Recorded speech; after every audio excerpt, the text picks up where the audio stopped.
So your next reading is Financial Reporting Standards. These are all the content elements, all the learning outcome statements within this reading, and we will do every reading and explain the contents in detail. First, LOS in this reading. Describe the objectives of financial reporting and the importance of financial reporting standards in security analysis and valuation. First of all, we need to know, why do we need accounting standards? Why? Why do they exist? Who issue them? Of course, FASB and IAS. We'll discuss in detail.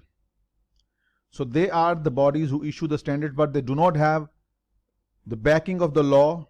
They cannot enforce the implementation of accounting standards. So their implementation is the responsibility of the local regulators like SEC in the US, SEBI in India, Securities and Exchange Board of India, SECP in Pakistan, FCA in England. So why do we need standards? Who issues them? Who regulates them? That's the overall overview of what we are going to complete today. So first, objectives of financial reporting. According to IASB, International Accounting Standard Board, one of the accounting standard setting body in the world, the largest one. According to the IASB conceptual framework for financial reporting, the objective of financial reporting is to provide information about the firm to current and potential investors and creditors, those who have direct financial interest, those who have either invested in the shares or the prospective shareholders, existing shareholders or the prospective shareholders. When we say creditors, either they are the lenders who provide you the funds, or they are the one who provide you the trade credit. These are the people who have put their monies in your business. They are the one who will be greatly affected. So this is the basic objective of financial reporting, to provide information about the firm's current and potential investors, creditors, so that they use this information for making their decisions about investing or lending to the firm. So these are the primary users of financial statements, and IASB focuses the standards towards these specific users, not employees or managers or other stakeholders, primarily those who have invested or will invest, those who will lend or have lent, or those who will provide trade credit. All right, then reporting standards. Why do we need reporting standards? There are two international bodies issue reporting standards. FASB, that is the US based. It issues the US GAAP, Generally Accepted Accounting Principles. And the second is IASB. It issues IFRS, and some of its old standards are called IAS. These are the two well-known accounting standard setting bodies, and their pronouncements, their standards are applied across the world. Specifically, IASB, its standards are applicable in most of the countries, in entire Europe, in Pakistan, in many countries, and other in the Middle East as well. But the FASB's accounting standards, they are applicable only in the US. So reporting standards ensure that the transactions are reported by firms, they are consistent, comparable, like two firms in the same industry operating in the US. So under the US GAAP, their financial statements will be comparable. They will be prepared on similar basis. So reporting standards ensure that transactions are reported by firms, they have similarity, they can be compared. However, these standards do not mean that the management doesn't have the prerogative to make its own decision. Management definitely has its discretion to properly modify the standards depending upon their specific economic conditions. So they are not straitjackets as such, or they are not specifically to be followed. There is some element of flexibility embedded within the standard so that the management can select accordingly to their specific needs. All right, then next reading is describe the role of financial reporting standard setting bodies and regulatory authorities in establishing and enforcing reporting standards. As I said, There are two major accounting standard setting bodies in the world, IASB that sets IFRS and IAS, and FASB that is US based, issues US GAAP applicable within the US. So standard setting bodies are professional organizations of accountants like International Federation of Accountants, Institute of Chartered Accountants in England and Wales, American Institute of Certified Public Accountants, ACCA, even IMA Institute of Management Accountants, a full member of IFAC. So these professional member bodies, they are the part of standard setting bodies. These professionally qualified accountants and auditors, they are the one who play their part in setting the financial reporting standards. Then these bodies, they do not have the backing of the law. They only set the standards, promulgate them, but its enforcement is beyond their scope. These standard setting bodies cannot enforce these standards. Then who else will enforce these standards? For them we have these regulatory bodies in different countries. Security Exchange Commission in the US, Security Exchange Commission of Pakistan, Security and Exchange Board of India, and Financial Conduct Authority in the UK. And there are many other regulators in almost all the countries. Then there is a body called International Organization of Securities Commission, IOSCO. These regulators, SEC, SECP, SEBI, FCA, they are the members of this body, IOSCO. So IOSCO is an umbrella organization where these different regulators from across the world, they have formed this association, International Organization of Securities Commission. So they almost cover 95% of your corporate world. 95% of the corporate worlds are covered by the regulating bodies in IOSCO. So you can see it's quite an magnanimous, quite a large entity. They regulate more than 95% of your world's financial markets. Then there are certain regulatory filings to be made in the US, the companies that are operating in the US. Form S1, you just have to know it briefly. You do not need to learn it. These are just the regulatory requirements the firms operating in specific regime have to follow. So these are specific reporting submissions to be made in the SEC. In the US, like in Pakistan, we have certain forms to be submitted, Form 28, Form 27, Form 32, Form A. These are specific forms serving some specific reporting purpose. Those companies that are listed, they're required to make these submissions. So Form S1, basically, it provides information when a company is about to issue new securities. So it is filed to SEC prior to the sale of new securities. What does it include? It includes your audited financial statements, why the company is going for the share issue, what would be the purpose of the share issue, what would be the money used for, who are the underwriters. Then Form 10K, we discussed this briefly yesterday. This is similar to the financial statements, audited financial statement, to be submitted annually to the SEC. Then 10Q, it is similar to 10K, but it is submitted quarterly and it is less in detail. Then there is Form DEF 14A. This form is required to be submitted before the proxy statement. We discussed proxy statement yesterday. Just brief one-liner knowledge would be sufficient. You don't need to go into deep details. And Form 8K we discussed yesterday. This form is to be filed to disclose the material events, including any significant acquisition the business is going to make, or any disposal, or any change in the corporate governance structure. And then you have Form 144. Companies can issue shares two ways. Either they can go for a public issue or they can go for private placement.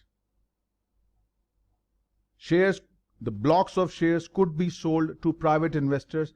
So under Form 144, the firms can directly place such securities, blocks of securities to certain qualified buyers.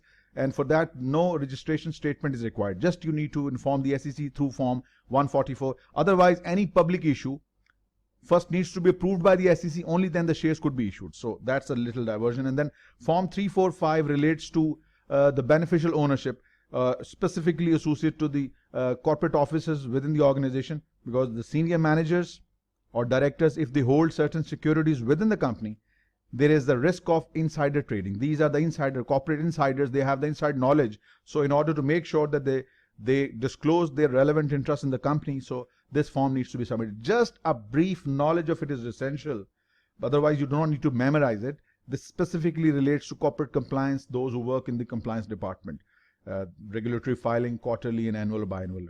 So moving on to your next reading, it says describe the International Accounting Standard Board's conceptual framework, including qualitative characteristics of financial reports, constraints on the financial reports, and required reporting elements. Let us discuss all these one by one. At the center of IASB conceptual framework is the objective to provide financial information in making decisions about providing resources to the company. We identified 3 specific users of financial statement who are at the greatest risk: those who invest in the shares of the company, those who have invested or those who will invest, prospective shareholders, those who will lend the money to the firm or those who have already lent, or those who will provide the trade credit. These are the specific users who will be greatly affected by misrepresentation, by financial statements fraud. So these are the one for which the financial statements are primarily intended. Remember, shareholders, prospective shareholders, lenders, and the trade credit, those who will provide finance to the firm. Now, next, there are 2 fundamental characteristics that make financial information useful, that is relevance and faithful presentation. What is relevance? Relevance means that the information contained in the financial statement influences users, specifically 3: lenders, shareholders, and trade credit providers. Information provided in the financial statement must be relevant for their decision making. Information should have 2 specific characteristics. It should have the predictive value and it should have confirmatory value. Predictive value means that the numbers contained in the financial statement, they should be an indication of the future performance. And confirmatory value means that what was previously expected, whether the financial statements have confirmed our expectations. We were expecting, as per the past earning trend, EPS to be $4 per share, as per the past trends, keeping in mind the prior year financial statement. Do the current financial statements verify what we're expecting? Do they confirm our prior expectations? So relevance means information contained in the financial statement should meet the needs of the users, and they should have the predictive and confirmatory value both. Then faithful representation. Faithful representation means that the financial statement should be complete, should contain all what the users need to know, should be neutral, means there shouldn't be bias. Information that needs to be included must be included, and must be free from error. These are the 2 fundamental qualitative characteristics. It should be relevant and there should be faithful representation, means the information given in the financial statement should be complete, should be free from bias, and it should be free from errors. There are further 4 characteristics that will enhance the faithful representation given thereby. There are 4 characteristics that enhance relevance and faithful representation. First, comparability. Very self-explanatory term. Comparability means the financial statements for 1 year should be consistent with the prior year, not only from period to period, but also from firm to firm in the same industry. So financial statement presentation should be consistent among the firms as well as across time period. This is what you call comparability, and this enhances your 2 fundamental qualitative characteristics. Second, verifiability. What does it mean? Let's say this is a set of financial statements. There is an analyst X who works his magic and draws some conclusions, and there is an analyst Y. He uses his own tools based upon these numbers. Verifiability means these independent analysts using the same methods should obtain similar results. That's verifiability. Then timeliness. Let's say if the financial year ends on 31st of December 2020 and financial statements after audit are published somewhere in October 2021. Now it's too late for the financial information to be of any beneficial use. It's too late. 10 months after the close of the year. Information available to the decision maker should be made available before it's too late, before the information is stale. 10 months gap, so much could have been changed over this period. So information must be provided in timely manner so that the users of financial statement can take their economic decision. The last characteristic out of these four that enhance these fundamental qualitative characteristics is understandability. Users of financial statement, bankers, lenders, trade credit providers, they most probably have accounting knowledge, but it is expected that the financial statements be prepared, that those who do not have advanced accounting knowledge, they should be able to study the financial statements. Reasonable efforts, they just need to be able to understand what's the content of financial statements. So that's why financial statements over the last 15 to 20 years are being prepared in the statement form rather than the conventional T account that used to be prepared way back 20 to 25 to 30 years ago. So this has led to a drive to make financial statement more user-friendly, making them more easily digestible for the users who may not be financial experts. So understandability means that the information given in the financial statement should be readily understandable by the users. That is the meaning. So these are the four characteristics that will enhance these two fundamental qualitative characteristics. All right, moving on. This is still your reading 3. Required reporting elements. Assets. I'm sure all of you know.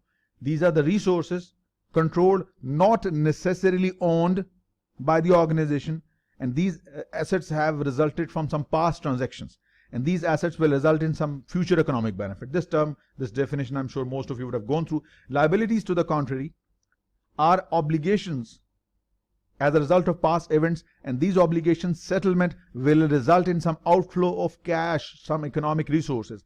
Assets will generate economic resources for the business, property, plant and equipment, vehicles, and liability settlement will result in outflow of economic resources. Makes sense? Then equity. We discussed accounting equation, assets is equal to liabilities plus equity. If we deduct all the liabilities from the assets, what is left is called the residual interest. After the liabilities are deducted from assets, what remains belongs to the shareholders. This is called equity. Residual interest in the assets after deducting liability is called equity, discussed in detail yesterday. Income. Income, we know in general term what is income, but how do we conceive it in accounting?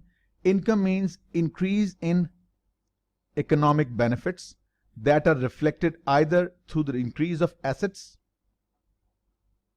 or through the decrease of liabilities, or we can say the net assets increase. You can verify this. Some businesses that have incurred consistent losses, you will see their assets are shrinking.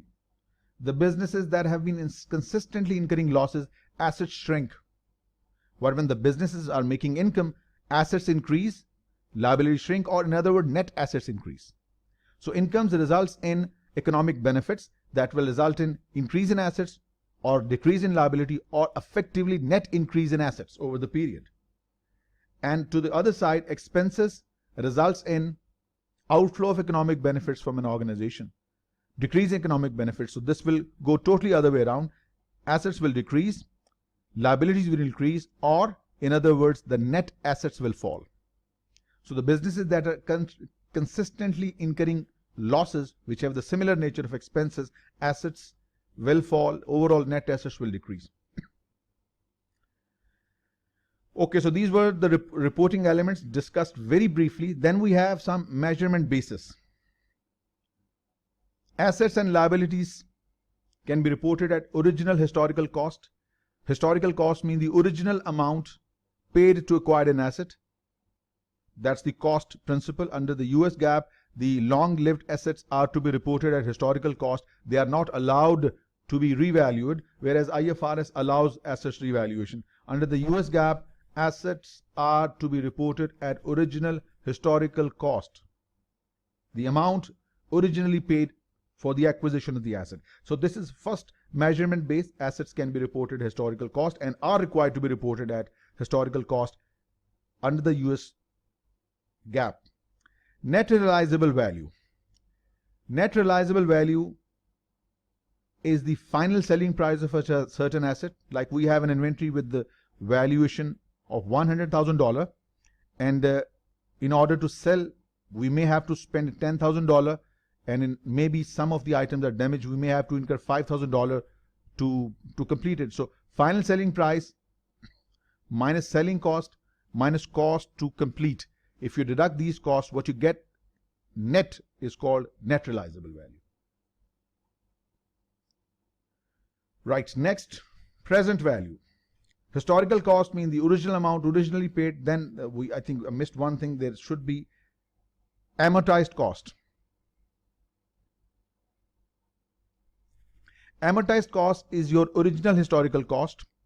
Remember I said under the US GAAP, long-lived assets are reported at original historical cost on the balance sheet. Yes, but does it mean that the cost stays the same?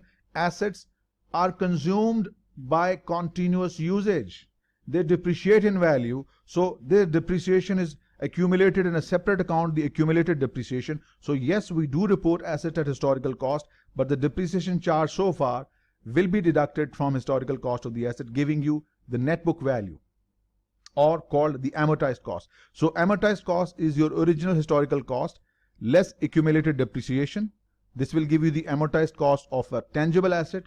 Historical cost of an intangible, you will deduct the accumulated amortization. All this is coming in your balance sheet. We'll discuss in detail. Long-lived assets are coming in a separate reading. So assets could be reported historical cost minus accumulated depreciation for tangible assets, historical cost minus accumulated depreciation for intangible definite assets with the definite life, and historical cost minus impairment. Certain intangibles are tested for impairment, like intangibles which have indefinite life, like goodwill which has indefinite life, which is tested for impairment. And then we have certain assets which are depleted over the period, like a mine or a quarry. So the usage, whatever we extract from the earth's surface, the usage, what extracting minerals will reduce the value of the quarry, so we report it under the depletion method. Historical cost minus whatever has been extracted in cost will give you the net value of the quarry. And net realizable value, as I said, net realizable value is equal to your final selling price minus cost to complete and sell. So these are different bases. I think while I have missed some, there were supposed to be some, I think I missed them, but I think I've just written it all of the historical cost, NRV explained. Then I discussed the amortized cost. Then there was present value. Present value means, let's say a certain asset is expected to generate certain cash flows in the coming years, year 1, 2, 3, 4, 5. So bringing these future cash flows in the present terms, discounting these future cash flows and using this as a base, this is called the present value. This is one of the measurement base. Present value, net realizable value, amortized cost, fair value. What is fair value? This is also one of the bases. Fair value is the price at which an asset could be sold in an orderly transaction between willing parties. An asset that could be sold for $100,000 between two willing parties, this will be called its fair value. So these are different measurement bases. So we will discuss which is used for what. Historical cost is used for long-lived assets. Your account receivables are reported at NRV. Your inventory might be reported at NRV in certain circumstances. We'll discuss later. Your long-term receivables that will pay you after 2 or 3 years, their amount is reported at present value. Long-term receivables are reported at their present value. Certain marketable securities are reported at fair value. So these measurement bases will be discussed as we go along, depending upon which type of asset we are discussing. Next, certain constraints and assumptions. This conceptual framework has certain constraints. The first constraint is cost-benefit trade-off. What does it mean? It means that the benefit a user will derive from a certain piece of information from a financial statement, it should be more than the cost of presenting that information. Benefit of the information presented to the user should be more than the cost of presenting that information. That's a constraint sometimes we have to consider while making presentation of financial statements. Then finally, there are certain pieces of information that are non-quantifiable. This is a constraint also. We cannot show them within the body of financial statement. Competence of our workforce is an asset, but it is non-quantifiable. It doesn't meet the money measurement concept. Firm's capacity for innovation, it's an asset, but how do we report it in the financial statements? Because it is non-quantifiable, it doesn't meet the money measurement criteria. Reputation, a good reputation is an asset, but it cannot be reported within the body of financial statements. So these are some constraints within the financial statements.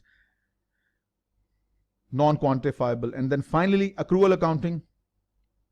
Accrual accounting means that accounting transactions are recorded when they occur. Like for example, if I have sold goods worth $100,000 on credit, I might receive money in the future after 2 months. Even I haven't received cash. Under accrual accounting, I'm going to book it as my income. I'm going to debit the customer and credit my sales.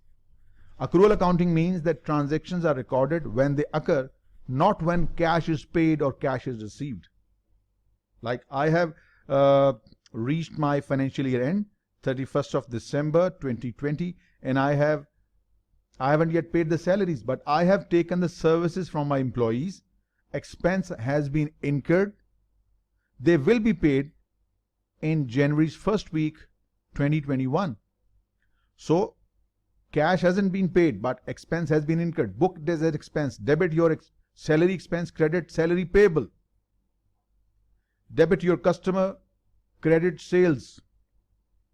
So this is accrual accounting.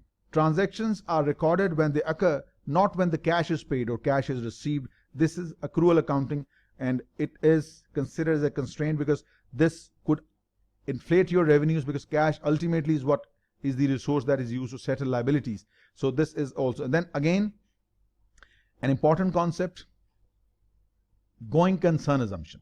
Let me explain this with the help of an example. Let's say I'm a stockist and I have $100 million worth of stock which is uninsured. This stock is uninsured. There was a fire on 27th of October 2020. It gutted 90% of my stock.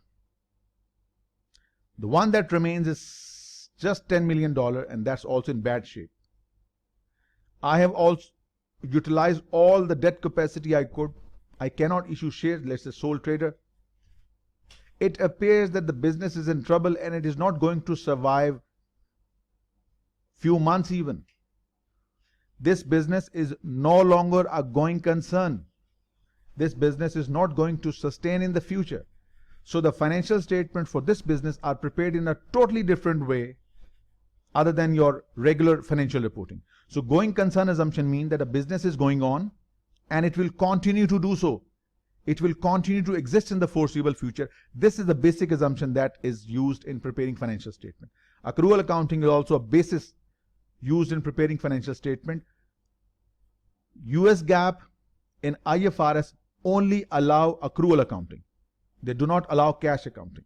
Transactions, when they occur, they must be recorded irrespective whether the cash has been paid or not, or whether the cash has been received or not. So that completes your reading 3. Next, your LOS 3. Next is describe journal requirements for financial statements under the International Financial Reporting Standards. International Financial Reporting Standard, IASB, they have 2 sets of standards. IFRS, they are the new ones over the last 10 to 15 years. And there are a set of old standards, IASs. So out of those IASs, there is standard IAS 1 that governs the preparation of financial statement. IAS 1. It defines which financial statements are required and how they must be presented. So under IAS 1, IASB standard, financial statements include balance sheet. There is a complete reading discussing the contents of balance sheet coming your way in few weeks or maybe few days. Statement of comprehensive income, a separate topic on this under income statement. Cash flows, statement of cash flows, statement of changes in equity, and as I said, explanatory notes. These are integral part of your financial statements. Without explanatory notes including summary of accounting policies, your financial statements are not complete. So these are the 5 components of your complete set of financial statements: balance sheet, statement of comprehensive income, cash flow statement, statement of changes in equity, and explanatory notes. All these are covered in subsequent readings and we will discuss them in much more detail. Next, the journal feature of preparing financial statements as required under IAS. Number 1, first, fair presentation. Quite self-explanatory term. Fair presentation means that the financial statements should faithfully represent the effects of entities, transaction, and events. There shouldn't be manipulation of numbers. This is the first feature. Second, going concern basis. We discussed it previously that business is in a condition that it will continue to exist in the future. There isn't any uncertainty regarding its long-term survival. Our business is going on and it will continue to do so. This is called going concern assumption, and this is the basic assumption on which the financial statements are prepared. If this assumption is not appropriate, the accounts are prepared in a totally different basis, and that is of course not the agenda for today. Then accrual basis, similar to what we discussed previously. The transactions are recorded when they occur, not when the cash is paid or received. Next, consistency means your financial statements must be prepared in a way that they can be compared from period to period and from firm to firm. Discussed. Materiality. This is often misunderstood concept. Materiality means, let's say for example, $100 item purchased might be made an asset by me, FTC. It's a big amount, but this amount, if a certain item has been bought for this amount, it might be expensed in Apple Incorporated, because for them this is a very immaterial amount. So expensing this amount wouldn't affect their financial statement. But for me, if I expense $100 or if I capitalize $100 expense into an asset, this will affect my financial statement. So materiality is a certain threshold that is defined by the size of the business, and we need to decide based upon the materiality how should we treat it as a capital or revenue expenditure, right? So materiality means the financial statement should be free from misstatements. I cannot, for me the tolerance level is $100, but maybe for Apple Incorporated the tolerance limit could have been $100,000, right? So materiality means financial statement should be free from misstatements or omission or this capital revenue adjustment. Then aggregation. Aggregation means that the similar items can be aggregated. Like in group depreciation method, we classify different assets in the groups. Furniture is a separate group of assets, vehicles a separate group of assets, fixtures separate. So this way similar items can be grouped and dissimilar items can be separated. This is called aggregation. Next, no offsetting of assets against liabilities. Assets and liabilities should not be offsetted. They must be disclosed separately. Incomes must be disclosed separately. Expenses must be disclosed separately. Yes, offsetting can be done if it is specifically permitted by the standard. In the previous standard relating to deferred taxes, in the previous standard has been revised. Your current deferred tax asset was netted off against current deferred tax liability. Your non-current deferred tax asset was netted against under non-current deferred tax liability. It was allowed under the standard, so it could be done. Otherwise, netting off is not permissible unless specifically standard is allowing, your standard permits. Okay, next, as per the IAS 1, reporting frequency must be at least annually, once a year. At least annually. Company do publish their financial statements quarterly for regulatory filing, but at least it must be yearly, at least annually. And then comparative information. In order to make your financial statements more understandable by the users, they must be given on comparative basis. Like last year, 2020, must be given against the current year results so the users can compare these two results side by side. This is called comparative. Finally, your last reading probably. Describe journal requirements for financial statements under the International Financial Reporting Standards.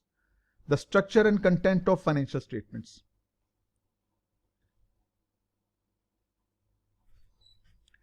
It says the financial statements balance sheet must be classified. By classification means that the balance sheet should be classified into current versus long-lived assets. Liabilities must be split between current liabilities and non-current liabilities, and within this certain items must be disclosed separately. This is called classification. Current versus non-current. Then minimum information. Under IS 7, what is IS 1? What is the minimum information to be included in financial statement? Certain specific items like a company should report inventory separately, banks, cash and cash equivalents separately, the property, plant and equipment, items related to expenses and revenues. So this is the minimum information contents to be made available in the balance sheet and income statement.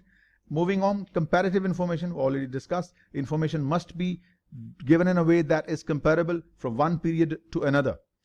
And then finally, describe implication for financial analysis of alternative financial reporting system and importance of monitoring development in the financial reporting standards.